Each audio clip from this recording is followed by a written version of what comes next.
मेरे प्यारे देशवासियों, आज थैंक्स गिविंग अवकाश की पूर्व संध्या पर वॉशिंगटन डीसी में नेशनल गार्ड के 2 सदस्यों को व्हाइट हाउस से बस कुछ ही कदम दूर एक भयानक घात लगाकर हमले में नजदीक से गोली मारी गई। उन्हें देश की राजधानी के इतिहास में सबसे सफल सार्वजनिक और राष्ट्रीय सुरक्षा mission DC safe and beautiful task force के हिस्से के रूप में प्रतिनियुक्त किया गया था, जिसने हिंसक और सभी तरह के अपराधों में अभूतपूर्व कमी हासिल की है। यह जघन्य हमला बुराई, नफरत और आतंक का कृत्य था। ये हमारे राष्ट्र और मानवता के खिलाफ एक अपराध था। आज रात सभी अमेरिकियों के दिल वेस्ट वर्जीनिया नेशनल गार्ड के उन 2 सदस्यों और उनके परिवारों के साथ हैं। हमारे पूरे देश का प्यार उन पर बरस रहा है और हम उन्हें अपनी प्रार्थनाओं में याद कर रहे हैं। गोली लगने वालों के लिए हम शोक और पीड़ा से भरे हैं, साथ ही सही गुस्से और दृढ़ संकल्प से भी। अमेरिकी राष्ट्रपति के तौर पर मैं यह सुनिश्चित करने के लिए प्रतिबद्ध हूं कि इस दरिंदगी को अंजाम देने वाला जानवर कड़ी से कड़ी कीमत चुकाए।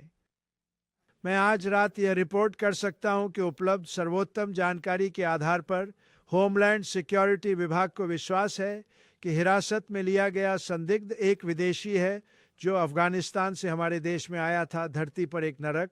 उसे बाइडेन प्रशासन द्वारा सितंबर 2021 में उन कुख्यात उड़ानों से लाया गया था जिनकी चर्चा हर कोई कर रहा था।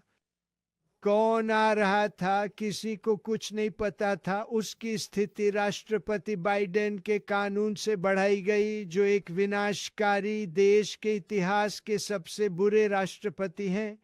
ये हमला हमारे राष्ट्र के सबसे बड़े सुरक्षा खतरे को उजागर करता है।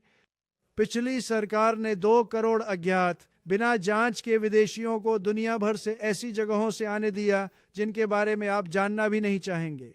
कोई भी देश हमारे अस्तित्व के लिए ऐसा खतरा बर्दाश्त नहीं कर सकता। मिनेसोटा इसका एक उदाहरण है, जहां लाखों सोमालियाई हमारे देश को लूट रहे हैं और उस कभी महान रहे राज्य को बर्बाद कर रहे हैं। अरबों डॉलर का नुकसान होता है और सोमालियाई गिरोह ऐसे देश से आते हैं जहां न सरकार, न कानून, न पानी, न सेना, न कुछ भी है, जबकि उनके प्रतिनिधि हमें हमारे संविधान और देश की बुराई पर उपदेश देते हैं। हम कानून व्यवस्था पर ऐसे लोगों के हमले बर्दाश्त नहीं करेंगे जिन्हें हमारे देश में होना ही नहीं चाहिए।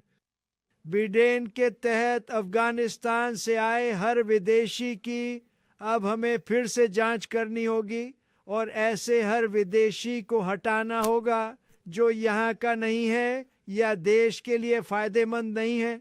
अगर वे हमारे देश से प्यार नहीं कर सकते तो हमें वे नहीं चाहिए। अमेरिका आतंकवाद के सामने न कभी झुकेगा, न कभी हार मानेगा, और साथ ही हम उस मिशन से पीछे नहीं हटेंगे जिसे हमारे सैनिक इतनी बहादुरी से पूरा कर रहे थे। इसीलिए आज रात मैं घोषणा करता हूं कि मैंने युद्ध विभाग को हमारी राजधानी की रक्षा के लिए अतिरिक्त 500 सैनिक जुटाने का निर्देश दिया है। हम अमेरिका को फिर से सुरक्षित बनाएंगे और इस बर्बर हमलावर को तुरंत न्याय दिलाएंगे अगर जवाबी गोलियों ने उसे पहले ही खत्म नहीं किया है तो। साल के समय में जब हम अपनों संग घर पर होते हैं, ये 2 देशभक्त देश की वर्दी में राजधानी की सड़कों पर गश्त कर रहे थे।